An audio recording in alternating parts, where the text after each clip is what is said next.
Looking for the right 3D printer without wasting money on the wrong one?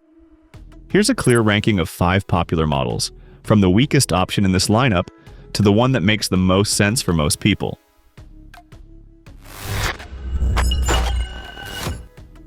In 5th place, we have the Ender. And to be fair, being last here does not make it bad. It just means this group is strong, and this one is the most basic of the bunch. What it does well is simple. It gives beginners a low-cost way to get started with direct drive extrusion and auto-leveling. That matters because older budget printers often made you fight the machine before you could print anything decent. Here, setup is easier, and for basic PLA, PETG, and softer filament work, it can absolutely get the job done. But next to the others, the limits show up fast. It is slower, the connectivity is more old school, and the open frame makes it less comfortable with tougher materials that like a more stable, warm environment. It also just feels less complete as a modern package when you compare it with the faster Core XY printers and the more polished Bambu options. So who should buy it? Someone on a tight budget who wants a simple first printer and does not care about advanced features. It is a starter machine, not a long-term power tool. And that takes us to the next step up. Links to all products from this review at the best price are in the description under the video.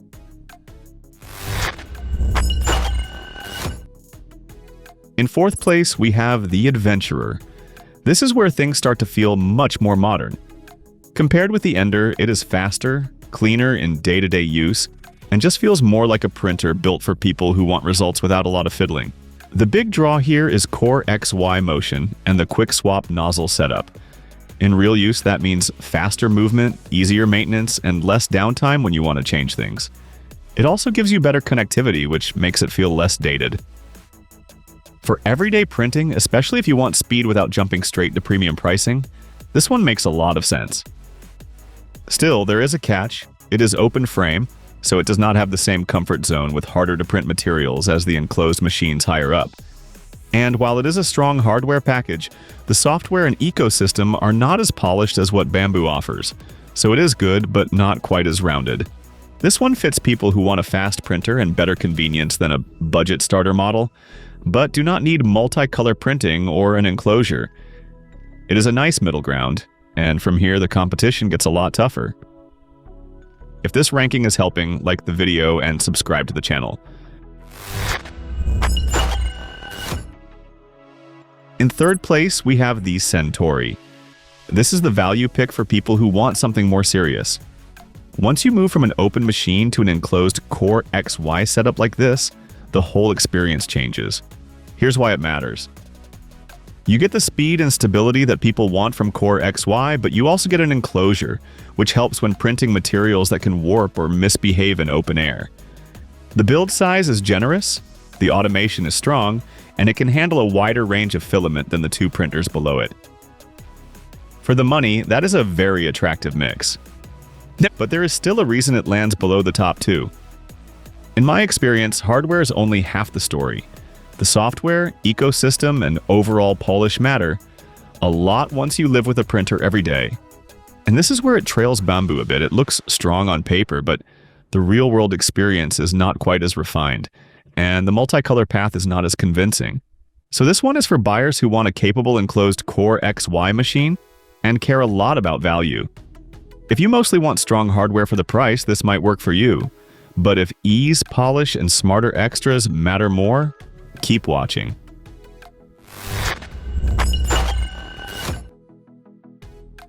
In 2nd place, we have the A1 Combo. This printer is kind of like the friend who is easy to be around and somehow good at everything. It is not the most hardcore machine here, but for a lot of people, it is the one they would enjoy using the most. The reason is simple. It is fast, easy to set up, easy to understand, and the included AMS light gives you multicolor printing right out of the box. That changes the value story a lot. Instead of buying extra gear later, you already have the feature that many people are curious about from day one. And compared with the Centauri, it feels more polished and more approachable, even though it is not enclosed. The downside is also simple. It is still an open bed slinger. So while it is excellent for everyday printing, It is not as versatile with more difficult materials as an enclosed Core XY machine.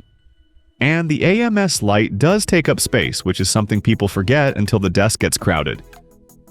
So yes, it is incredibly user-friendly, but it is not the most complete hardware platform here. This is the right pick for people who want the easiest path to great prints and fun multicolor projects. For hobby use, gifts, toys, decor, and general home printing, it is extremely appealing. But if you want the strongest all-around machine, there is one more to go.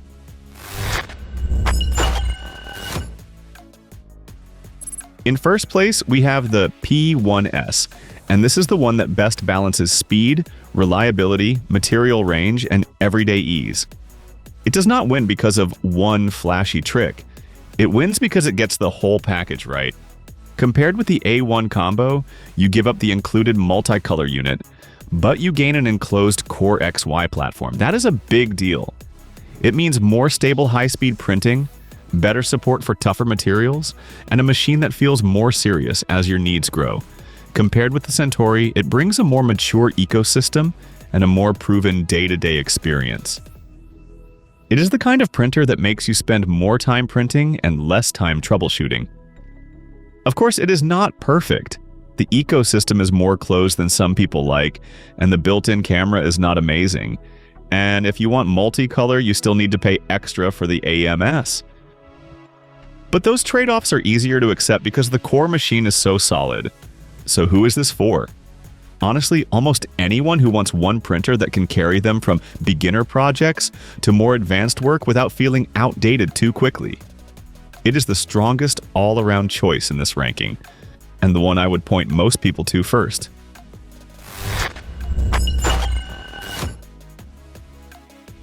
Check the links in the description under the video to see the top products and compare current prices for yourself. And if this helped narrow things down, like the video, subscribe to the channel, and I'll see you in the next one.